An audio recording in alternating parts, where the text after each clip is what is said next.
Welcome to the first event of Startup Grind in 2025. There's a load of new faces in the room, so could we just, before we get started, get a show of hands who is new to Startup Grind in the room? Brilliant. Well, welcome. So great to have all of you here. I'll just start by giving you a bit of a background in terms of what Startup Grind is all about. So we're the world's largest community of startups and those within the startup ecosystem. So we have 5 million members across the Startup Grind community. We've got about 17,500 in London alone. And we can give ourselves a bit of a pat on the back. We actually, just before Christmas, we were awarded with the most active chapter for Startup Grind across all of Europe.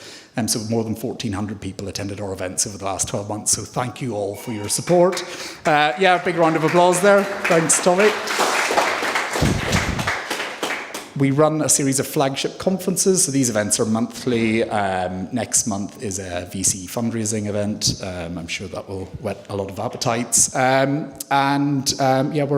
a non-profit here in London, so thank you for supporting us. The ethos of Startup Grind, so one of the things that we try and say to everyone is do not come and just try and sell. I think that's what really sort of sets us apart from some other events. One of the things that we're saying is how can we help others before helping ourselves? So, if you meet a founder, can you introduce them to someone in your network?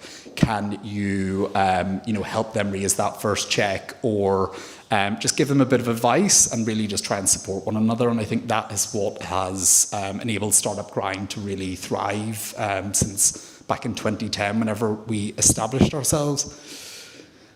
So a bit of info on the team. So you can see us all here. Sam and Eleanor are with us in the room today. And we are also doing a bit of a call if anyone would be interested in partnering with us. So each of the events that we're running each month, it requires quite a bit of effort, and from sourcing venues to helping on the digital side. So if anyone would be interested in getting involved and sort of giving back to the ecosystem, do just reach out to us or any of the team after the event, and we'll let you know how you can get involved. And a big thank you to our sponsors. So without you, we couldn't make this happen.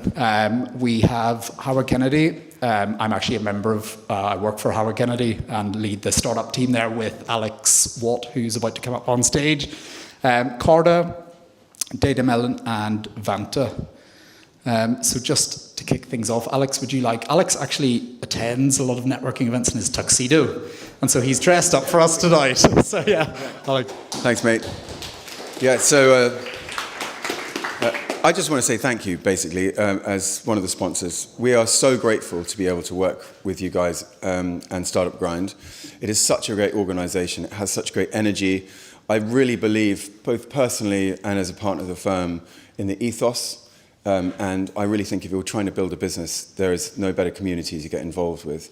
I think that, and it's about building relationships, isn't it? It's not, I always say to people, it's not about hooking up with an investor and getting a load of money in. It's about building relationships with people working, for a long term. So, it's Startup Grind, not Startup Grinder. We run a small startup program ourselves. It's called Ignite. Essentially, as lawyers, we help you guys build your business, and we do that a variety of different ways. Fundamentally, we give you a massive discount on our fees, so most of the profit has gone. Working with you more closely, we give you more certainty on fees, basically spend more time with you, sort of coaching you, holding your hand. There's a lot of networking. We work with Startup Grind. We do also work with other organizations. We work with a NED organization, which is fantastic. In fact, there's quite a bit of crossover. We've got people from side that come to that as well, and an investor organisation that links investors with founders, which you may be keen to be involved in. We also provide people with access to our offices and using some of the rooms. We know lots of people either work from home, that sort of classic working from the kitchen, or working in a WeWork, but you don't necessarily want to have the meeting with your bank in WeWork, or with a potential non-executive director. So you can pick up the phone and, subject to availability, terms apply, et cetera, you can use our offices, have them in a nice big boardroom, and it's a nicer way of doing business. Tonight I was going to be judging, but we found a better judge, not particularly hard. in Rosie Burbage, who is a partner that's just joined Howard Kennedy and who has an amazing experience with working with startups, but somehow hasn't been introduced to Startup Grind.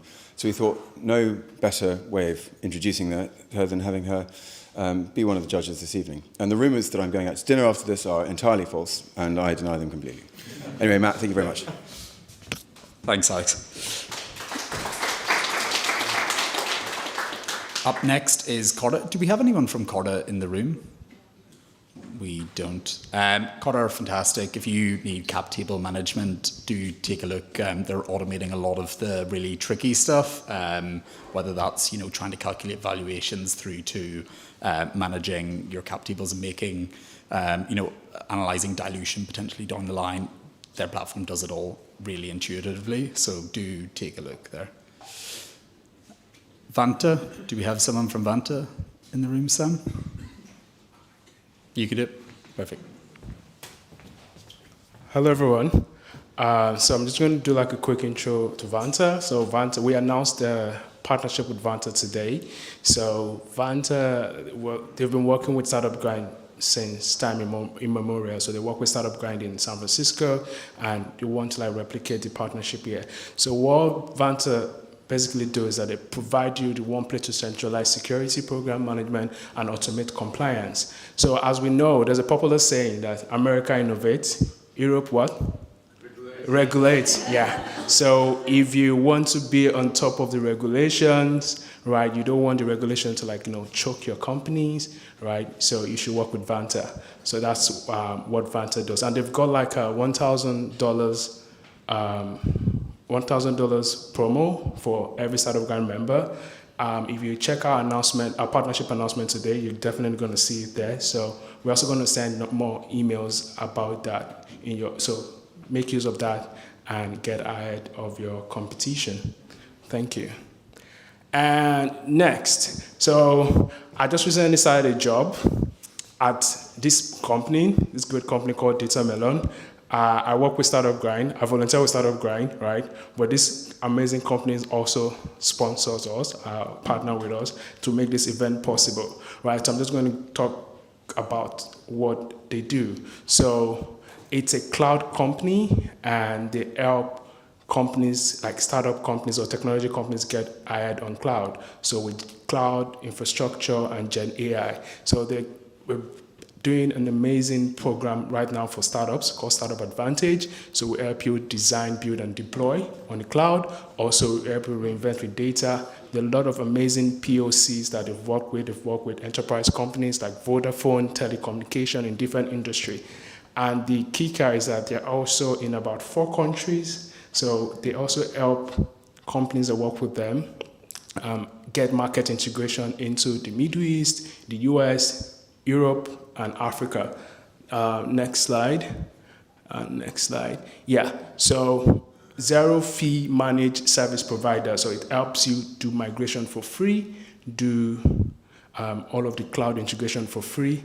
And if you're interested, just come talk to me and we'll take it off from there. Thank you. Thanks very much. Yeah, big thanks again to all of our sponsors. So we just wanted to run you through the agenda very quickly. We're going to kick things off with a bit of a meet the judges piece so that you all know, and all of the founders know, who you are going to be judged by. It's very important. And then startup pitches. The rules are 2 minutes per pitch, 2 slides per person, and then 3 minutes of questions following that.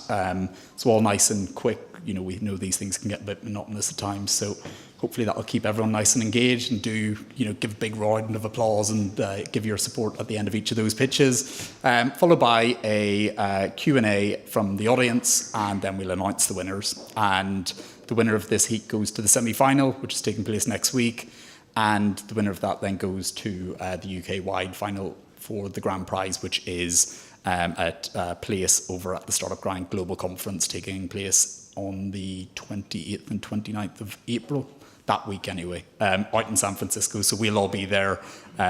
It's a fantastic week. If anyone else is interested, I really highly recommend it. So just to kick things off, I'm going to pass over to Eleanor here, who's going to lead us lead the competition tonight. So yeah, big round of applause for Eleanor. Thank you very much. Do I need to say anything about that? Okay. Great. So thank you so much for joining us tonight. I just want to say that we've had so many applications and we chose very, very carefully. It was a really, really hard job to choose the 10 who are joining us today. So really well done to you all.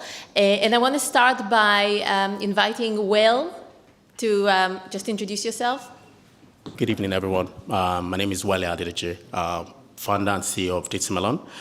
Just like Sam explained, what we do in Datamelon is we support startup right from ideation to MVP. And if you're in production already, we do, a lot of people wonder, well, how do you do it? Free managed services for startups. We do it. We have a number of customers, a number of startup customers all over in the UK and all over the world that we are benefiting from this amazing support from us. Thank you. Thank you so much. Our next judge is Rosie. Hello, everyone. I'm an intellectual property lawyer at Howard Kennedy, as Alex said. I nearly said my old firm there, so it's still very fresh. I can very much relate to the founder thought process because at my old firm, I was effectively running my own company there, my own P&L, had my own employees. I really appreciate the stresses that everyone is under, and it's perhaps one of the reasons why I've gone back into a traditional firm. But yeah, I'm really looking forward to seeing the different businesses today and yeah, finding out more about what everyone's been working on. Amazing. Thank you so much. Next up is Bernice.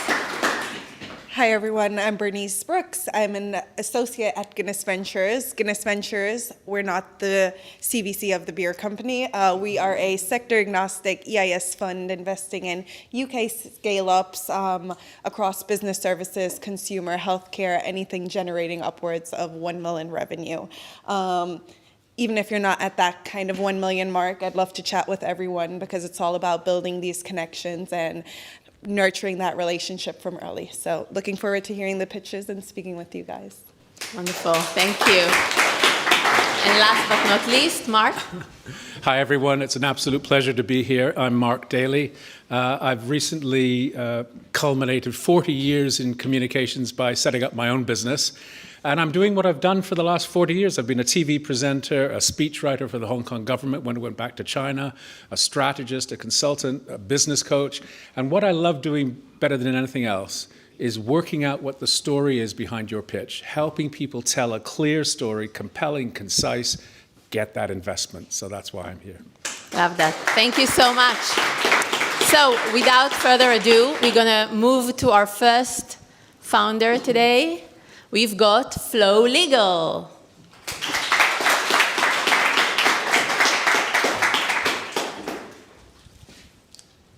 Thanks. Who is building a tech startup in this room? Great. How many of you have tailored contracts and policies specifically designed for your companies? How much did it cost you? So Flow Legal, the problem that we're solving is that getting these tech contracts is not only complicated, the regulations are constantly changing, and it's of course expensive and time consuming.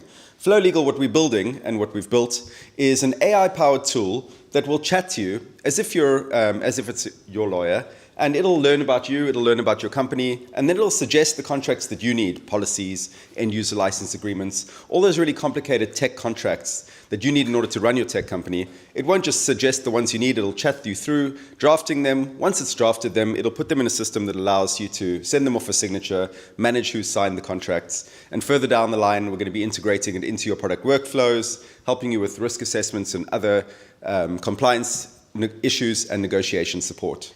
So who am I? This is actually my second legal tech startup. My first one was a tool for lawyers, which I sold into big firms like DLA Piper and Freshfields, where it's still used today. The product then pivoted to be a tool for corporate in-house legal departments, where it's being used today in companies across the world, including the United States. I've raised quite a bit of money. I sold that company to one of our investors, so it's a successful exit. And now I'm getting back to work. This time, instead of building tech for lawyers, I'm building tech to replace lawyers. And so I'm joined by an actual real lawyer named Alex. He's got 9 years experience as a solicitor in the UK, worked in big companies like Warner Brothers and BT, and he was a privacy lawyer. He knows all about legal tech and tech contracts and AI contracting. And so the two of us are getting started on building this company. We've already enlisted a lot of clients that we've met at events like this, and we've got a few on the wait list. We've raised 100 out of our 250K SCIS. And if you are an investor and you'd like to invest, or if you're a company who needs these legals, you can scan that QR code and get in touch. Thank you. Judges, over to you. A couple of questions, please. Sure. Sure, I'll fire away with the first one. Could you touch a little bit more on your business model and how are you pricing, and kind of what's your plan to scale to later scaled startups? Sure. So for now, you've hit the nail on the head. We're starting with very early stage startups. We wanted to make it incredibly attractive, so we charge £30 per month. You have to sign up for a year, so it's £360. That's the price that one lawyer would charge you for 1 hour's work in London, so we thought it was a good price to give you unlimited legal services. And over time, we'll dive deeper into specific verticals, and we'll also charge for higher level services like SOC 2 compliance, things like that. Okay. What's your go-to-market strategy, and how do you plan to scale this solution to capture the market? Sure. So in my last startup, it was very much getting on the phone with clients and trying to sell a very expensive product. This time, it's a very cheap product, which means it's going to be product-led growth, getting the word out, getting people's inbox, click here, do that, all those growth hacks, get people using the platform. There's a free tier where you can jump on and start chatting with the AI immediately, get some contracts, but not all of them, and then it's a land and expand, essentially.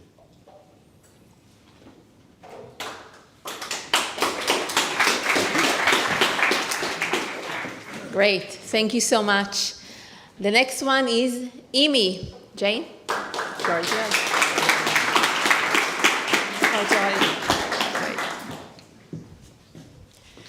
Every year, over 500,000 people move to the UK.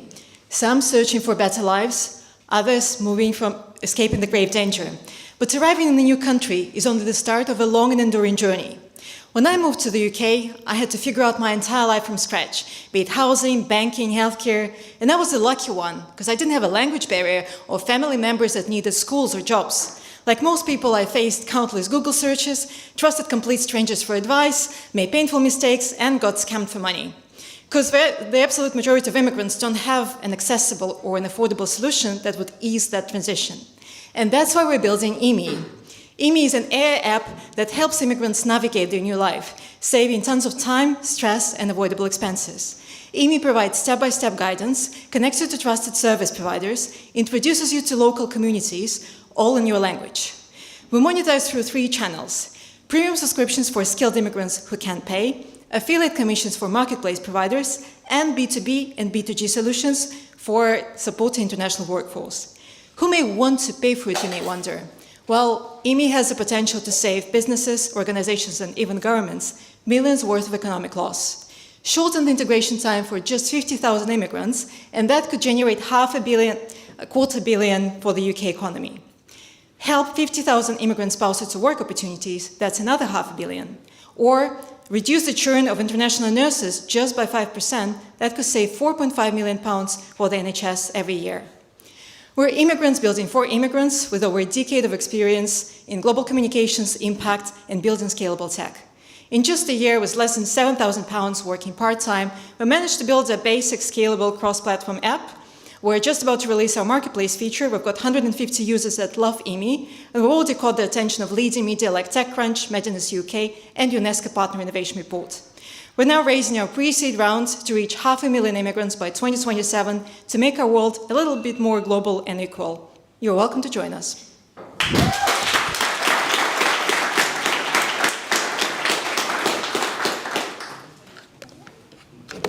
Sure, I guess kick off again. So how do you kind of ensure sustainable user engagement after they've moved to the next country? How do you keep them on the platform using it? Or is it more you get the main cost only at the move? Or how do you sustain that user journey for a lifetime and increase the lifetime value of your user? I'm glad you asked the question, because we get it often. So for that reason, we don't think the premium subscription for B2C is going to be our main revenue stream, because we know the lifetime value of it will be, on average, 4 months. But we do want to keep the users on our platform, because that's how they would continue generating the affiliate commissions for us, and that's how it would add value to the community. So we will be adding different offers from our partners, from service providers, so users would have the incentive to stay on the platform to use those offers. Moreover, and that would help us scale with the content, because otherwise it would be impossible to do it on an international level, we'll be adding the UGC features, so users would be able to share their own experiences and information. Obviously, it would be labeled properly. They would earn points that they could use on the marketplace and earn various badges, and that would also incentivize people to go to the platform to access unique content. Well, we would have to do less work with actually producing that content, because so far we're earning ourselves the brand of being reliable, and that's why the content has been fully handcrafted, but that's not sustainable and scalable. Is your CTO here? Pardon? Your CTO, is he here? We've got a CPO. She is not here yet. She will be here in a little bit of time. I want to know exactly how you're making use of AI in the product. Sorry? How you're making use of AI in the product. Oh, so the AI is currently used for the chatbot trained on our content. And with the round that we're raising now, we are planning to ensure that the recommendations of service providers and content that the users get, they would be personalized, tailored to their experience. So that's how we're using AI at the moment. What sort of coverage have you got? Is it just the major countries, or do you cover everything? Well, we are a fully bootstrapped pre-seed startup, so at the moment we're just in the UK. But we are planning to scale abroad, because obviously we wanted to go to the US because it's one of the biggest immigration markets. We were conscious that our biggest competitor was going to be launched there, but our biggest competitor has dropped out, as in they raised a large round to build a similar solution, and then for 3 years nothing has happened, so I assume they changed their plans. So the US market is on the horizon, and we have seen quite a bit of demand in the EU countries. We actually regularly get messages from users in the European Union asking when are you coming to us? When would we have this solution? Which is really reassuring.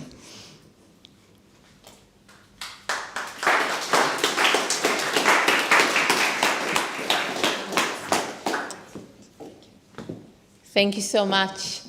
Next up is Jobgap.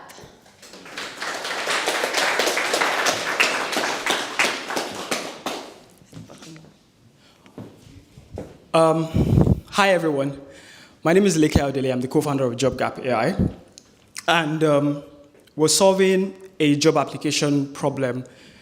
We're solving a £45 billion job application market problem. Every year, millions of skilled professionals spend tons of hours submitting job applications, only to get 2% interview success rate. For immigrants and international graduate students, the statistics are even worse. And that gives way to an underutilized and underemployed, overlooked skilled market for us. I personally face this as, having previously worked as a founding product designer at a YC startup, and moving to the UK to work as a kitchen porter and living with refugees before, for my master's in the UK. And this is sort of where Jobgap comes in. What Jobgap basically does is an AI agent, a trained job search AI agent that automates the entire job application process end to end. It finds the job on your that matches your criteria, tailors your CV and all of your documents to the job, fills the job application form, and submits it automatically. So you can spend more time, so your chances of getting a job is much more increased, and you can spend more time, do more important things like, upskilling or networking. So far, we've tested and tried our business model by charging users between 80 to 350 pounds, and we're currently making about 1.5K monthly recurring revenue.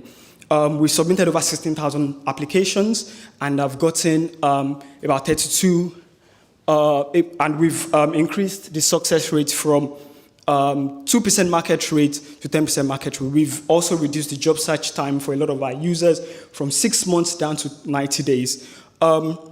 Right now, with Jobgap,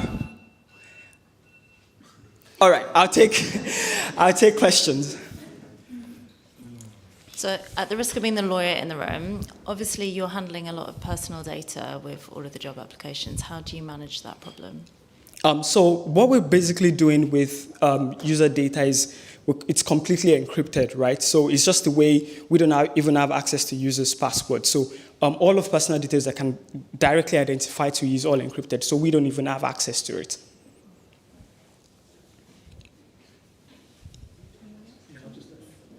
This might be a naive question, but I would expect that top executive recruiters and search firms are doing all this anyway. Yeah. And then I get the advisory touch as well. Why should I give up the human touch for a firm that can do both?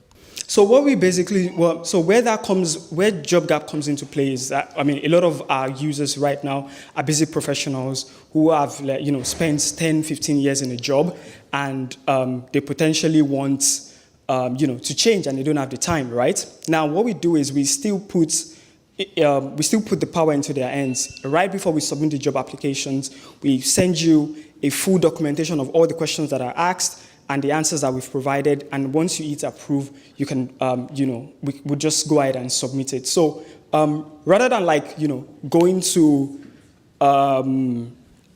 expensive, cover letter writers and things like that, or recruiters and stuff, all of this is all of this is automated on your behalf, and you still have the power to control your data before it gets submitted.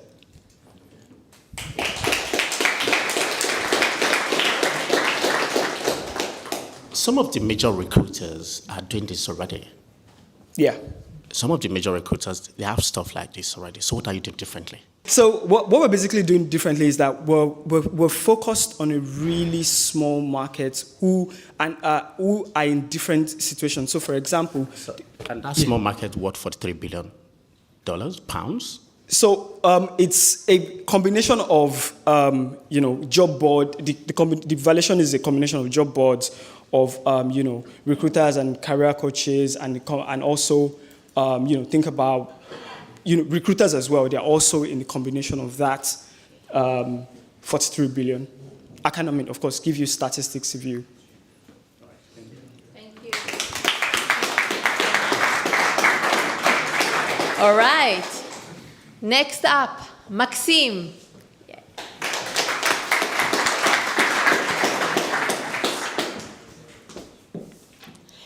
Hi everybody, my name is Lisa. I'm the founder of Maxim VR, and we are gamifying youth mental health by building the most powerful early intervention VR game for children. 1 in 5 children has a mental health disorder. There are up to 18 months waiting time for children to be seen by a healthcare professional, and 70% of children do not receive any help at all. And this is why we are building Maxim. We're giving children access to immersive therapeutic gaming experiences, making them the hero of their own mental health journey. Now, as a parent, if you take your child to the GP, at the moment, you've been sent home with nothing. So this is when we are going to be prescribed. You're taking Maxim home, you're engaging in immersive experiences, while we can create cognitive and emotional profiling, fully understanding who is this child and what does it need in that moment of time. We can then match the right experiences, therapeutic experiences along the way. We are focusing on emotion regulation and interpersonal skills, which means we're following a transdiagnostic approach, which means no child is left behind. The clinical data we are collecting along the way can make accessible to the psychologists at any point, which can support a clinical diagnosis.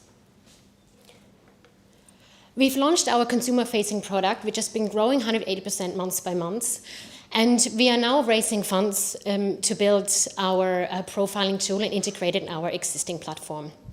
I have an amazing team, and we have been advised by people from Harvard, Oxford, and the NHS. The next phase will include doing our pilots with young athletes, professional athletes, and then later this year raising a bigger round so we can focus on the personalized care plan and position ourselves as a digital therapeutic tool. We have partnered with the NHS already, who would support our clinical trials, and our goal is to work internationally with healthcare providers and insurance companies. So please follow us on this journey to make youth mental health accessible, affordable, and timely.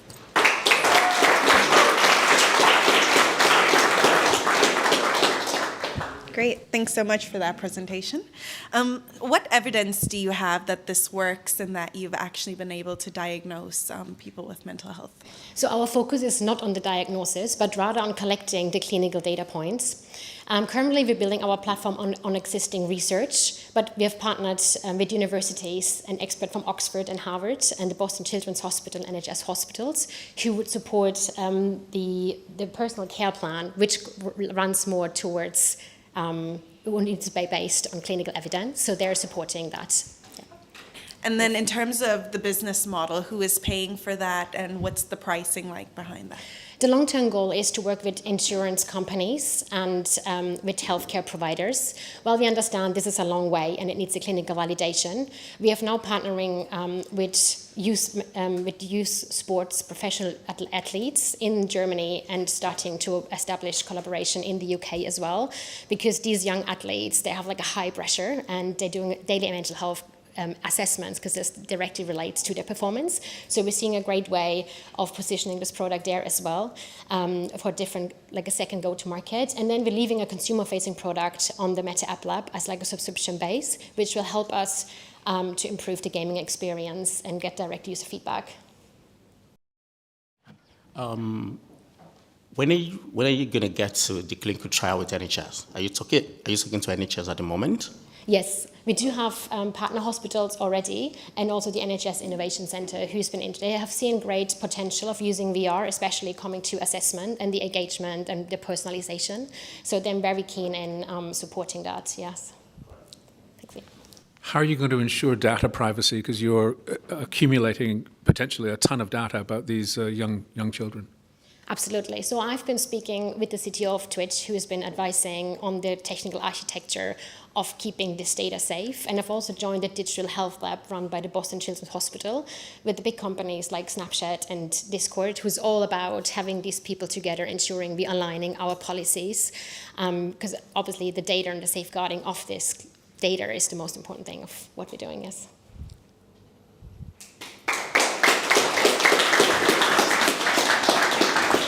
Thank you so much. We are halfway through and already so impressed with the diversity of companies that we have. Next up, NLSQL.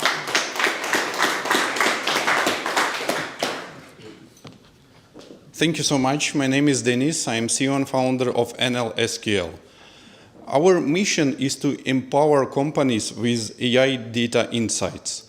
Our company so far has 4 products in our portfolio.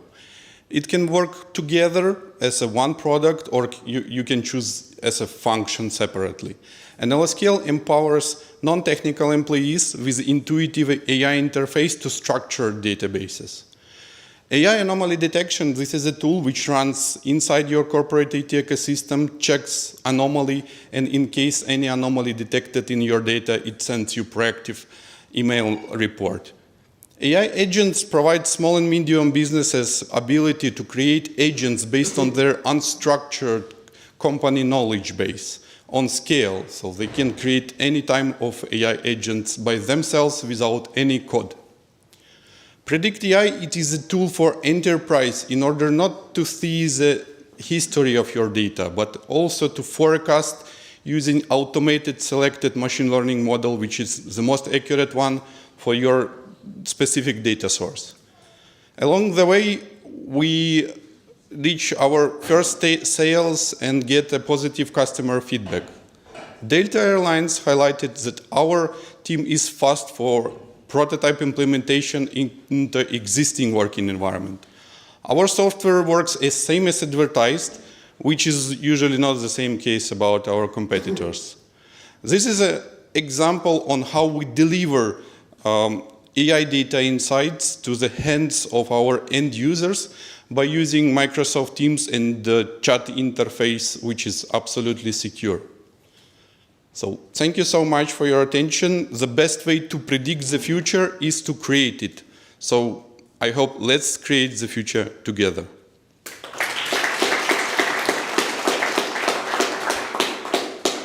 Thanks for that. Could you touch a little bit on your ideal customer profile, so who you're selling to and how big that market is? Yeah, ideal customer profile, it's a little bit different based on the, let's say, product.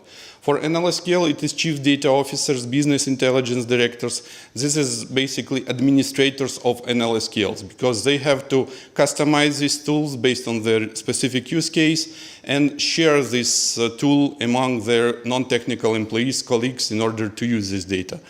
AI anomaly detection, this is a usually complementary tool because usually you don't have any idea what to ask this application. We figure out this problem and most users are struggling.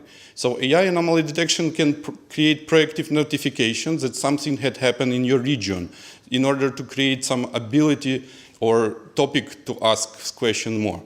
AI agent, we launched it last week. And this is basically, hot topic. We designed it on the business side view. So the administrator uploads all the files and you can ask like a ChatGPT, but with your company files. And Predict AI, this is basically for large size enterprises, usually as complementary to NLSQL, just not to ask your history, but also you can ask your future. And then in terms of the sector you're selling into, what's your main go-to-market strategy and who are you targeting in that sector? Yeah, we are focusing on healthcare, retail, and manufacturing industries. So this is our...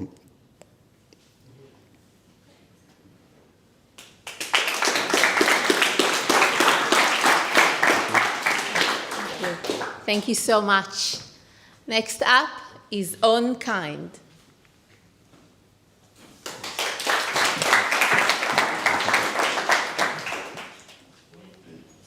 Hi everyone, I'm the founder of OnKind, which is a next generation sales and marketing platform for retail and e-commerce.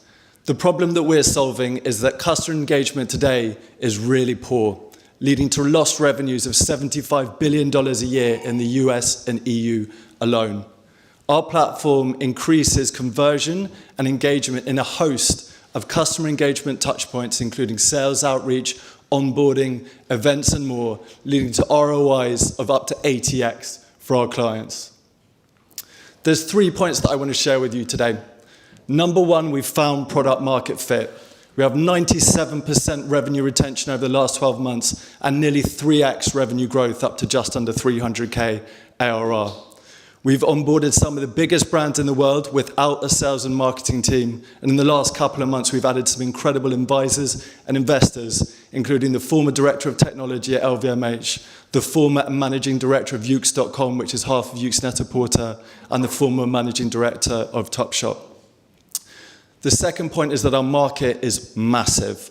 Using a bottom-up approach, our market is $20 billion. And most of that is Shopify, which is growing really fast. We have a Shopify app, and more and more brands are using Shopify, not just for their e-com, but for their retail POS. That's a plug-and-play integration, so it's super scalable for us. And the third point is that we've sorted out our go-to-market in the short and medium term. With our pipeline today and based on current conversion metrics, we are on track to hit 900K ARR, tripling revenues again by the end of this year. Thank you very much.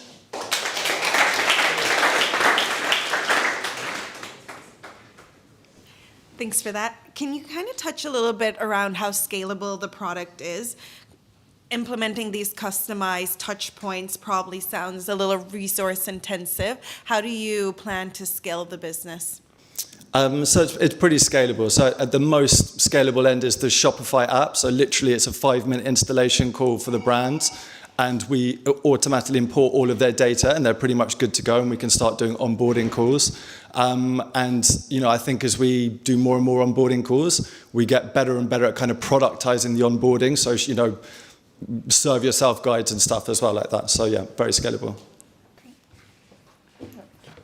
Any AI touch point in the product? Are you making use of AI at any point in the product? We use quite a lot of AI in the background for sort of like mechanical things and for a couple of data things. But yeah, we're still a pretty small team at the moment.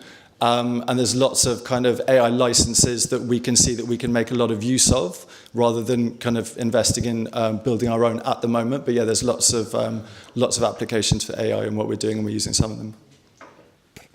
I want to ask a basic question. Can you just run through what it is that what is improving in this? What are you doing to get a better result for the company? Yeah, so it's the backbone of sales and marketing now for our clients. So to give you one example of a customer engagement touch point, let's talk about sales outreach.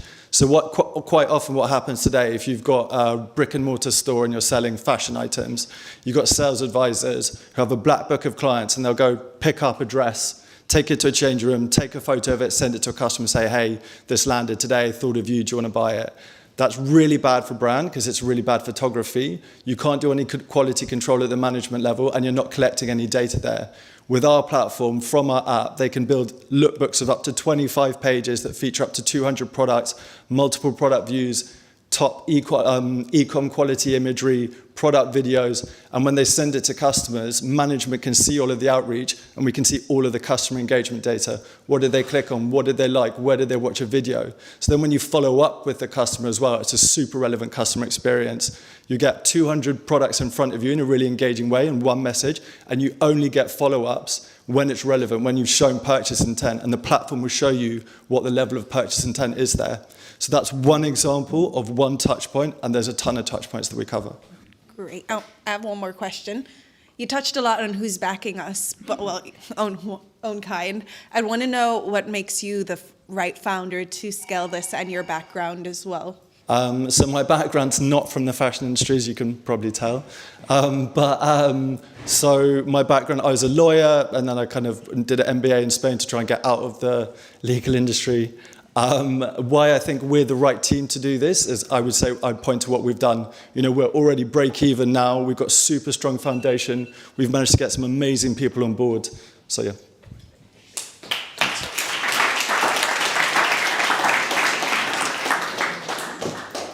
Thank you. Next up, Pi. Woo.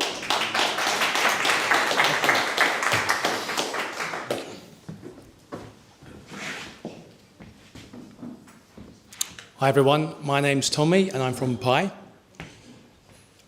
The problem, in less than 18 months' time, tax in the UK is going to change. It's the biggest change in 100 years. Tax is going digital. The old historic way of filing your returns with manual entry is going to change for digital transactions. Although the execution's been terrible by HMRC, it's been delayed 3 times already, the principle is great. Every industry will go digital. Music has gone digital, movies, money, tax is prime for disruption. I believe that after the UK goes digital, the world will follow. The solution, Pi. Pi is the world's first all-in-one personal tax app. Our competitors, such as QuickBooks, Sage and Xero, only cater for one income type, self-employment. Pi is the first app to cover all of your income, employment, self-employment, dividends, interest. You diversified investors here, I'm sure you have multiple income streams. This app is for you.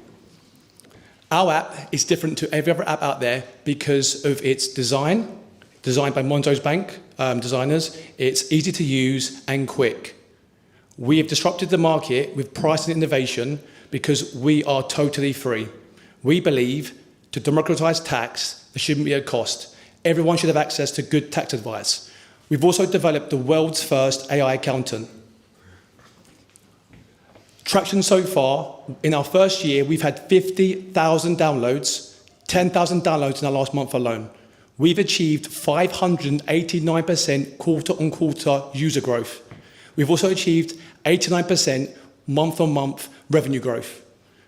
We're not chasing revenue because every great product in history prioritizes user growth over revenue.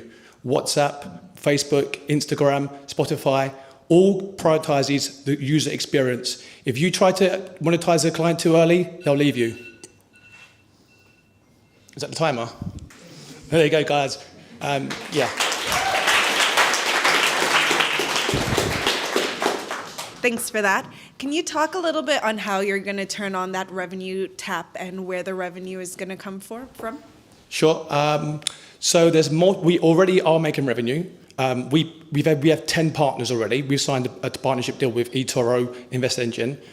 We've been selected into the final 3 shortlist for a major UK bank as their key exclusive tax partner to service their 3 million high net worth customers. We get a decision in 2 weeks. ClearScore, they make £77 million a year from affiliate schemes and products. You take out a credit card, a loan, they get paid a healthy commission. So our model is to not charge the customer, it's to monetize the customer's purchases, data, and also the data is very valuable. So we have a very extensive strategy around revenue, but we don't want it to be at the expense of the customer experience. We want it to be hidden from the customer. What's to stop somebody like QuickBooks doing something very similar? I'm so glad you asked that question. First principles. Their business has been set up in a way that they do not provide accounting services. They never have, never will. They're software only. We studied the competition for 5 years. We adopted first principles. We are all-in-one solution. We have accountancy advice. We have software.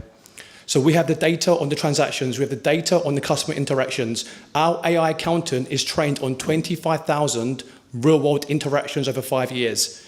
Accountancy and AI is different to every other AI industry.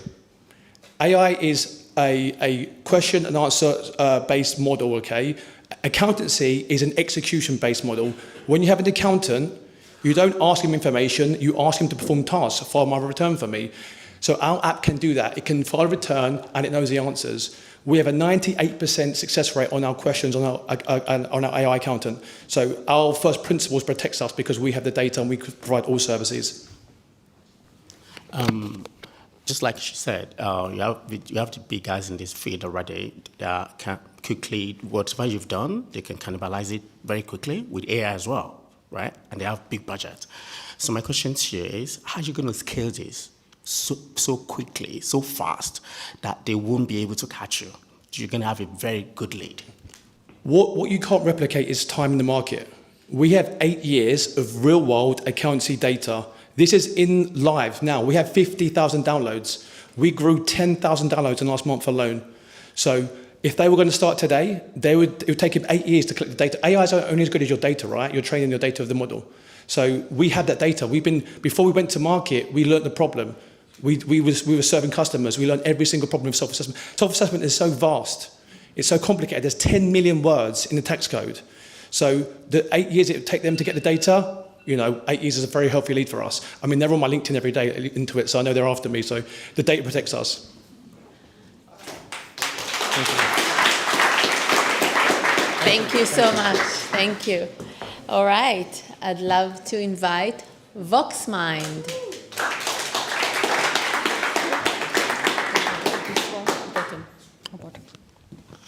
Hi. Just raise your hands. How many immigrants are in this room? Oh, very few. How many of, sorry. So how many of you got tired or annoyed when someone or some app tried to authenticate you or identify you?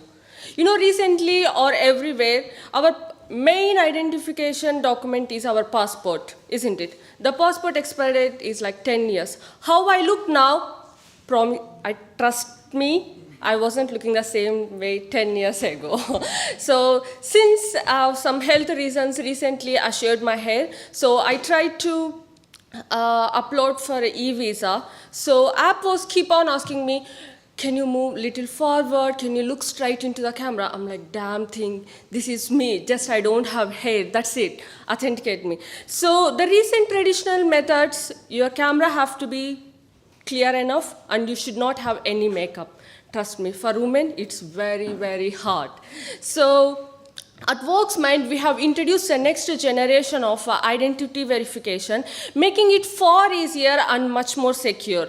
You can speak anything in any language. Our voice print extract unique voice patterns. Voice authentication not only enhance security, but also it's proven to be more efficient, cost-effective, and time-consuming.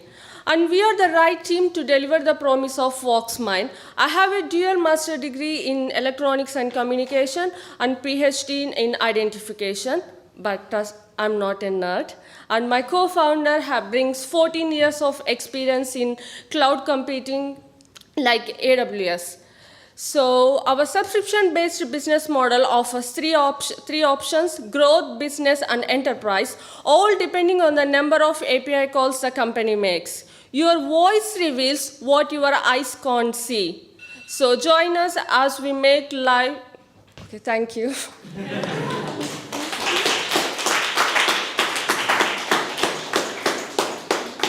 Thanks for that. So, how secure is this? A voice can kind of be imitated, and with AI now, they can probably steal my voice from my Instagram videos or this startup grind video after this. So, how foolproof is this? And also, like, I'm sick currently, so my voice changes as well through different periods. So, how do you navigate that, these changes in a person's voice? I have done my PhD on voice identification. So we have extracted what makes you. Like, it doesn't matter what you speak, how you speak. For example, when you are a baby, 1 or 2 years old, we don't actually communicate. We just make a sound. Your mother will understand whether you are hungry or asleep. So the same with the deep fake technology as well. So if someone is faking your voice, on backside, there is a frequency, it will be continuous. So we can't maintain the same frequency all the time. So you will be fluctuating your frequency, your voice, your tone, your emotion and everything. So with Voxmind, I can identify if someone is faking your voice or even recorded your voice and playing back, and you can say pretty much anything in any language. Is there a competitor in this space with you at the moment? Yeah, we do have, but they are all in text dependent, because when I came to this country 10 years ago, it's very hard to understand what someone is saying. The language barrier. So with the competitors, you have to say everything in English only. For example, HSBC, you have to say my voice is my password. Anyone can say that one. Anyone can practice like 2-3 days and can exactly say how you are saying. Okay, what's your GTM? What's your go-to-market strategy, and how do you plan to scale this? We recently launched our product, and we got our first customer called Wildix, who is providing unified communication. You know how in Asda and Aldi, like they have a headphones, so they would like to know which agent is speaking. So we are aiming for retail customers, and we are in contact with the HSBC and with the UK government as well, because from this year onwards, you don't have any BRP or any physical document, so they want everything to be digital. So instead of carrying your passport or driving license, so you just can use your voice. So we are just going from traditional methods. So back days, we used to have lock and key, and then physical fingerprint, and then we moved to digital fingerprint, and then Face ID. Now the next gen era is voice.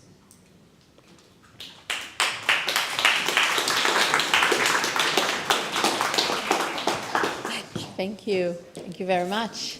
Next up, we've got ZoomDoc. Neil.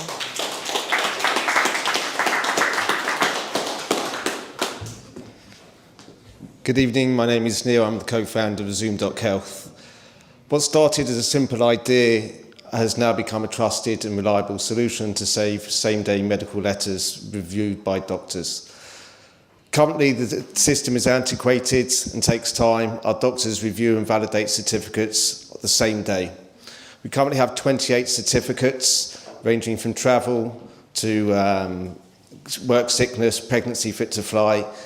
The size of the market is currently in the UK worth about £500 million a year. Globally, it's worth about 200 million certificates a year, so about £8 to £10 billion a year.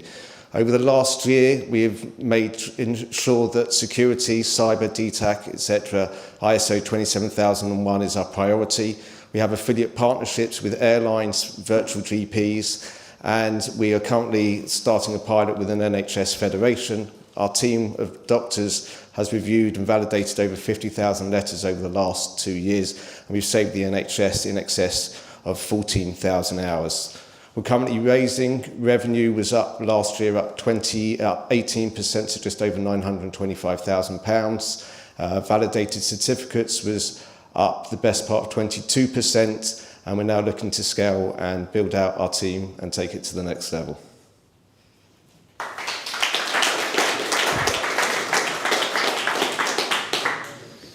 Thank you. Can you touch a little bit on the margins? So what's the cost of delivering one medical letter, and what's your profit per transaction? Okay, so it's a virtual product, so gross margin is about 84%. Obviously, we've spent a lot on legals and building out the tech platform this year, so net margins in excess of 60%, closer to 65%. And then in terms of the business model and how you're charging for these, can you touch a little bit? Okay, so currently the 50,000 letters primarily has been B2C. We have affiliate partnerships. Some of the largest pharmacy partners, Pharmacy to You, and some of the largest pharmacies. We're in talks with airlines, cruise lines, insurance companies, and now as we reverse engineer this hopefully back into the NHS, we will start to have a greater impact. I mean, for us, it's how much time we've saved for the NHS, and that's nearly 14,000 hours, so the team has done well. And it's just UK only right now? Currently UK only. We get about 20 to 30 inquiries a week from the US, and I want nothing to do with Medicare, Medicaid or Americans.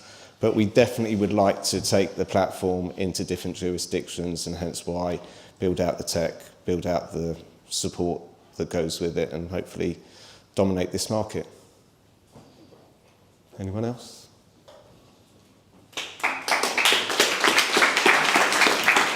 Thanks so much, Neil. All right, and last but not least, we've got Nitelife Nav.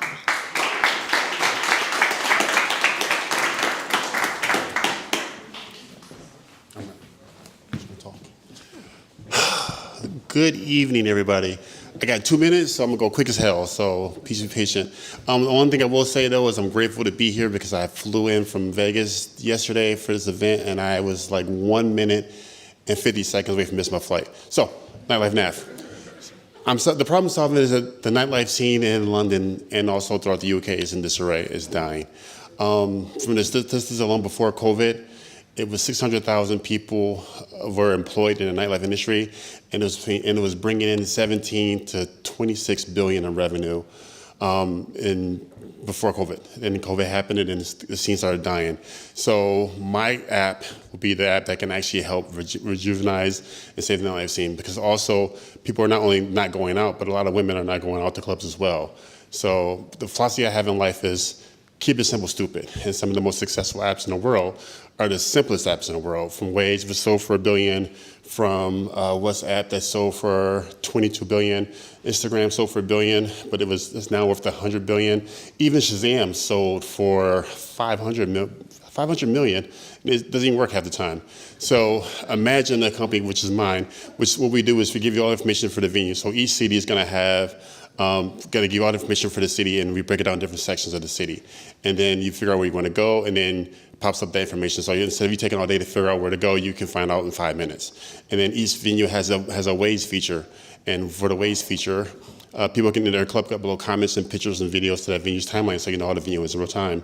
We can make revenue because we own, we can get advertisement in dollars from every city that we launch in, and on top of that, we can partner with different industries as well. So if an app like Shazam can make $500 million, a simple app like mine can generate millions, because we can generate revenue from the first time we get into the club. And that's why we also make it safer for people to come to clubs, because of the fact that if you're a woman trying to go out, we give you information from how many security is there, where the area is, if it's safe. So we are not only a safety app, but we also are going to give you the information you need. Thank you.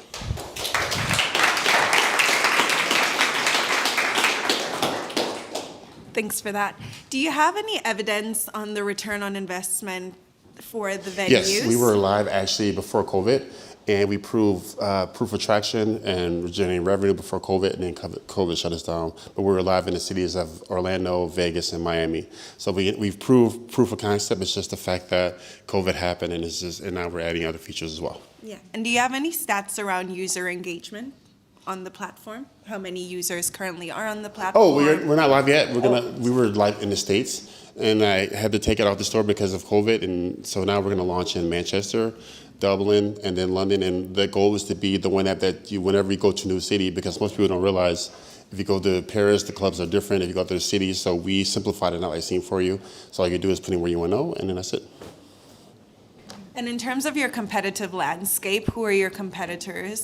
There's really no competitors because there's nothing out there that connects that nationwide or worldwide. If you can say Google, but Google is not accurate, Yelp is not going to be tailored towards you. And so that's the one thing that's most important is that my information is authentic and accurate. So if you say, I'm going to be in Shoreditch and I'm going to go to a bar this time of night, it's going to damn well say, you're going to go to that club night, you just perform it, and this person, type of crowd is going to be there. So I strive for authenticity. And lastly, how many businesses in the first year do you reckon you will achieve, and kind of what revenue will generate for yourself? In the first year, I plan to be in a minimum of 5 cities. So I'm thinking we're going to generate over £1 million because of the fact that Manchester's already has a lot of initiatives out there to help you get funding, but also to help you. They're not like seeing to succeed because it is a real issue. From the mayor of London having issues about it, Dublin having the same issue, Berlin has a lot. They already have a special fund. It's called the Best Nights VC Fund.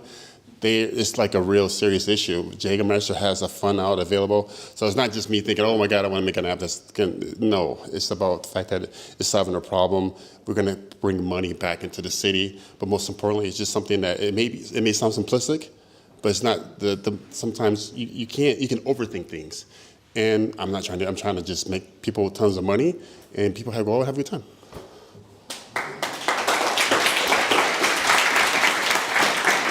Thank you so much. Thank you. All right, so now we're going to the votes. The way that this will work is basically we are going to give our judges a few minutes, about 5 minutes, to deliberate and choose the winner, who will then go next week to join the semifinals online. And then hopefully the finals, and then finally the summit in April. And while we do that, we have a Slido for all of you to give your votes, because in addition to the winner, we will choose an audience champion, all right?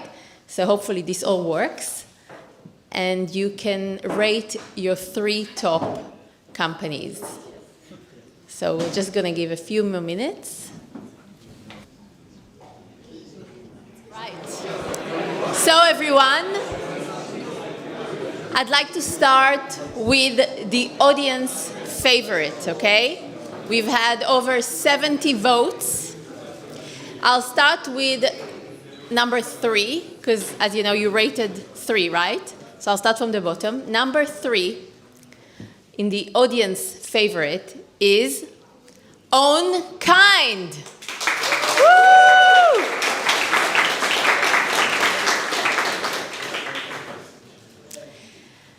Number 2 in the category of the audience favorite is ZoomDoc. Woo!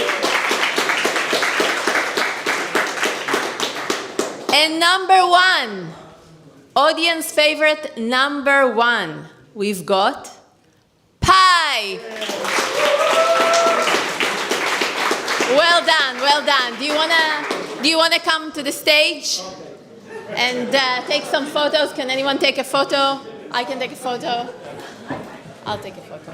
It's actually really ironic because coincidentally, me and Bernice were having a conversation last night on LinkedIn about the business just by chance, and now we're here. So she's got me on LinkedIn, so you can tag me. You got it. Thank you. Fabulous. Great. Cheers. All right. So now we're going to move to the judges. For the judges, I'll pass it on to them because they want to say a few words before they announce the winner. So yes, we were very impressed with everyone. There were 2 that we were particularly impressed with, and it was very difficult to choose between them. It might not come as a big surprise that we were very much in agreement with the audience perception of things, and we really loved what Own Kind was doing. We thought it was a really interesting proposition, but we went for Pi as the winner. Oh. Yeah. Yeah.